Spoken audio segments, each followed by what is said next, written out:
Reel star Atharva Sudam यानं गणेशोत्सवाच्या पार्श्वभूमीवरती एक रील पोस्ट केली। या रीलमधून सर्व धर्म समभावचा संदेश दिला गेला। मात्र याच रीलवरती आता आक्षेप घेण्यात येतोय। त्यानंतर अथर्वनं या सगळ्या संदर्भामध्ये ती जी रील होती ती डिलीट केली आणि त्याच्यानंतर माफीनामा सुद्धा मागितलाय आणि यानंतर आता या वादाला तोंड फुटलंय। दरम्यान अथर्वनं जी रील टाकली होती ती रील नेमकी काय होती ती आपण पाहूयात आणि मग या चर्चेला सुरुवात करूयात।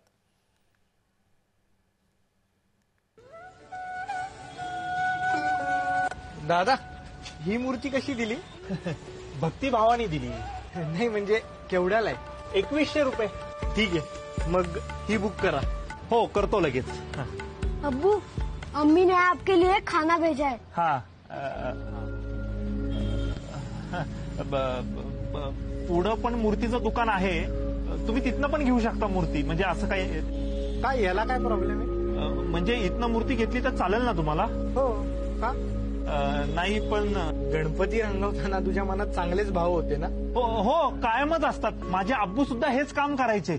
माझे बाबा म्हणतात आपण साखर व्हावं, जी शेवयाची खीर सुद्धा गोड करते आणि शिरखुर्मा सुद्धा।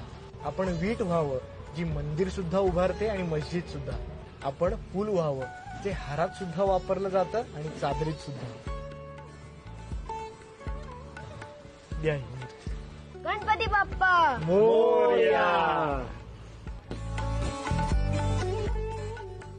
आणि या संदर्भामध्ये बोलण्यासाठी आपल्यासोबत आता जोडले गेलेले आहेत हिंदू महासंघाचे अध्यक्ष आनंद दवेजी आणि रील स्टार श्रुतिका गावंडे। मी सर्वप्रथम आनंदजी तुमच्याकडे येतोय।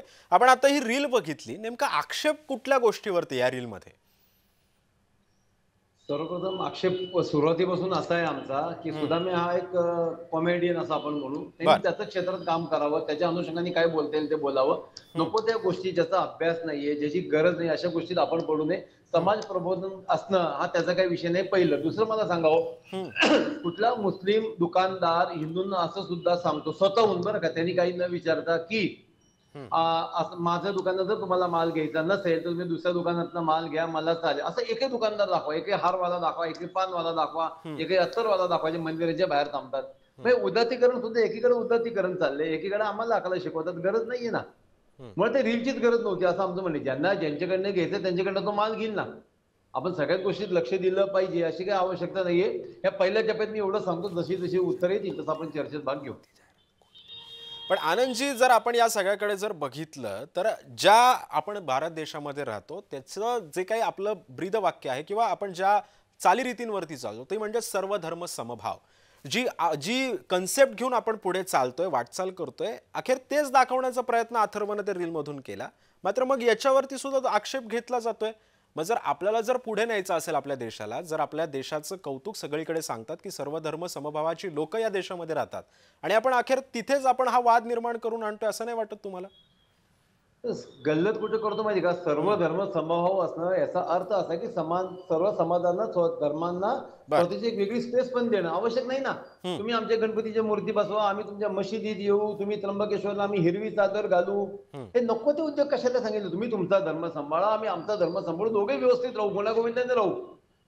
1000 वर्ष नसेल राहिलं तरी राहण्याचा पुन्हा एकदा प्रयत्न करू, काही म्हणणं नाही। पण एकमेकांच्या धर्माच्या आत एंट्री करून आपण नेमकं काय सांगतो हा प्रश्न आहे। एखाद्या मशिदीत गणपती बसणार त्याचं दुनियाभर आपण कौतुक करणार, पण आज सुद्धा मशिदीच्या शेजारनं गणपती मिरवणूक निघाल्या की त्याच्यावर बंदी आणली जाते।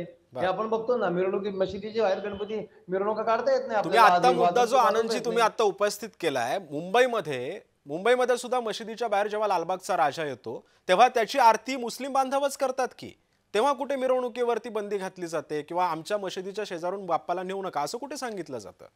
नाही, पुन्हा मी तेच उत्तर देतो, गरज नाहीये। तुम्ही तुमच्या धर्माचं करा, आम्ही आमच्या धर्माचं करू। कोणी सांगितलं 10 लोकांना येऊन आरती करायचं? नेमका काय संदेश जातोय मला सांगा। मग जर विषयांतरच करायचं असेल ना, मग उद्या असंही सांगा की मशिदीमध्ये सुद्धा 10 हिंदूही जातात, कुराणही वाचायला सांगा, नमाजही वाचायला सांगा। आपण कशासाठी स्पेस ठेवत नाही असं आमचं स्पष्ट हिंदू महासंघ म्हणून म्हणणं आहे।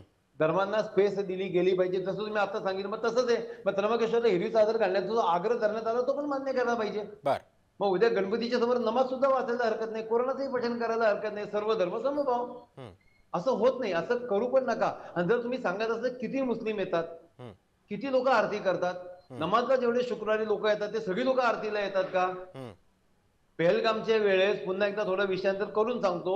पहलगामच्या वेळेस हिंदूंना हिंदू म्हणून मारून प्रूफ दाखवून मारलं गेलं तेव्हा किती मुस्लिम रस्त्यावर आले होते मला सांगा.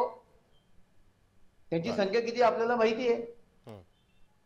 रोहिंग्याच्या वेळेस कशी येतात, आजच स्मारकाच्या वेळेस किती येतात, स्वतःच्या धर्माच्या रक्षणासाठी किती येतात, अशा गोष्टींसाठी किती लोक येतात. आपण नको येतात, नको विषयात नको पडायला.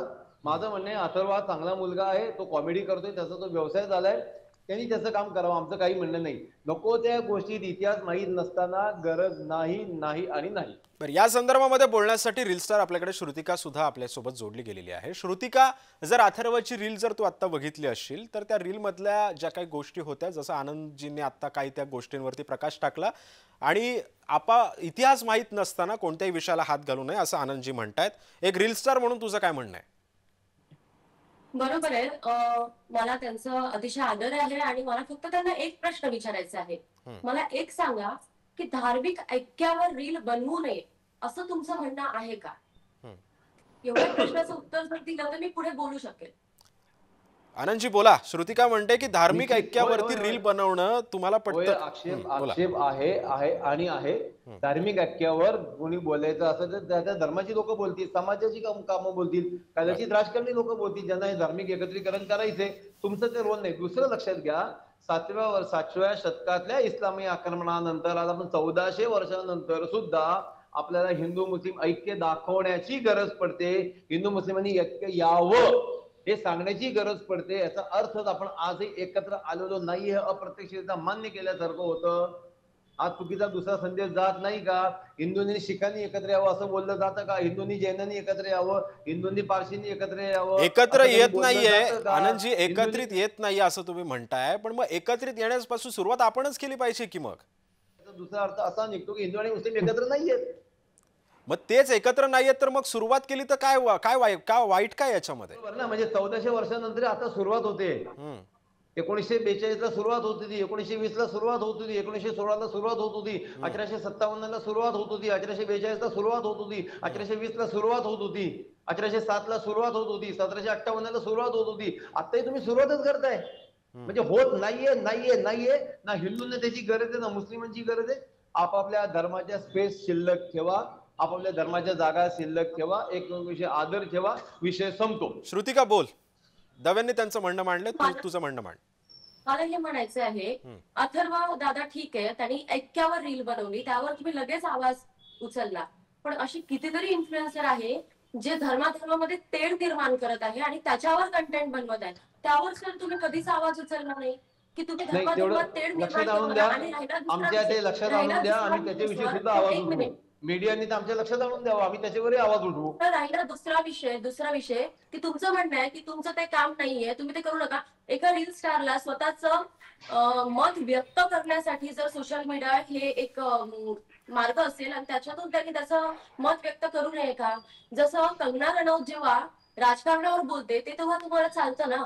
मग आमच्यासाठी रील स्टार जर आमचा एखादा मुद्दा बोलतोय, मांडतोय, तर त्यात वावगं काय आहे? आणि जेव्हा वल्गर कंटेंट बनवणारे क्रिएटर्स आहेत जे शिवीगाळ देऊन स्वतःला फेमस करत आहे, त्यावर सर तुम्ही कधीच आवाज उचलला नाही. मग धर्माधर्माचा विषय आला की लगेच आवाज काय का बरं? बोला दवेजी. नाही, खरं तर तुम्ही अँकर बदललाय का हाच मला प्रश्न उरतो. त्या मला प्रश्न विचारतो, मी त्यांना उत्तर देतो. असं कधी चर्चेत होत नाही. पहिलं. दुसरं, त्यांना माझ्या जुन्या तुमच्या बरोबरच्या चर्चेच्या बातम्या दाखवा, लिंक दाखवा. जिथं वल्गरिझम असेल तिथं आम्ही आवाज उठवलाय, जिथं गरज असेल तिथं आम्ही आवाज उठवलाय. धर्माचे विडंबन करणाऱ्या, धर्मात मतभेद करणाऱ्या लोकांविरोधात सुद्धा आम्ही आवाज उठवलाय. ओबीसीच्या विरोधात आम्ही तुमच्या चॅनलवर बोललोय 100 वेळा. त्यांना ते दाखवून द्या. आणि मला असं वाटतं ना की मी त्यांना काय प्रश्न विचारणार, मी त्यांना उत्तर नाही, तुम्ही प्रश्न विचारा, तो तुमचा अधिकार आहे. बर, पण दवेजी तिने फक्त एक रील स्टार म्हणून तिनं फक्त तिचं म्हणणं मांडलं, त्याच्याबद्दल फक्त तिने काही सवाल तुम्हाला विचारले. मत मांडण्याचा पूर्ण अधिकार आहे, त्यांना शुभेच्छा सुद्धा आहेत, त्यांनी त्यांचं मत मांडावं. पण मी त्यांना कुठे उत्तर देत बसू सारखा? बरं, या संदर्भामध्ये जर आपण असं म्हटलं तर याच्या आधी सुद्धा अनेकदा कंटेंट असे व्हायरल झालेले होते, अनेकदा वक्तव्य सुद्धा अशी झाली, मात्र याच्यावरती कधी आक्षेप घेतला गेला नाही. मग आताच का असं होतंय की आता याच्यावरती आता समजा सणासुदीच्या काळामध्ये यासारख्या विषयांना हात घातला जातोय? आपण त्याची कसं जाहिरात अशी झाली होती, त्याला आम्ही आक्षेप घेतला होता. आणखी 1-2 गोष्टी होत्या, आता सगळ्या आठवणं शक्य नाही, पण जिथं जिथं अशा गोष्टी घडल्या आणि आमच्या निदर्शनास आल्या आणि लोकांनी आमची मतं मागवली, आम्ही तिथं मतं मांडली. आम्ही स्वतःहून कधी व्यक्त होत नाही, तुम्हाला कल्पना आहे. जर कोणी आमची मतं मागितली, आम्ही नक्की व्यक्त व्हायचा आमचा अधिकार आहे, तो आम्ही करू. याच्या पुढे सुद्धा जेव्हा जेव्हा लक्षात येईल की असं घडलंय, आम्ही नक्की त्याचा विरोध करू. बर, श्रुतिकाला बोलायचं, बोल श्रुतिका. तर सर रेड लेबल चहा म्हणून एक कंपनी आहे आणि त्यांनी सेम कन्सेप्ट सर कुठंच काहीच चेंज नाहीये. यामध्ये फक्त तो मुलगा डबा आणून देतो आणि त्यामध्ये ओळख अशी होते की ते टोपी घालतात, जेणेकरून लक्षात येते की हे मुसलमान आहेत. मग त्यावर बंदी नाही आली सर, त्यावर कोणी आवाज उचलला नाही. ठीक आहे, तुमच्या पाहण्यात नसेल आलं, 6 वर्ष आधीची गोष्ट आहे, पण तेव्हा त्यात कुणालाच काही वावगं वाटलं नाही.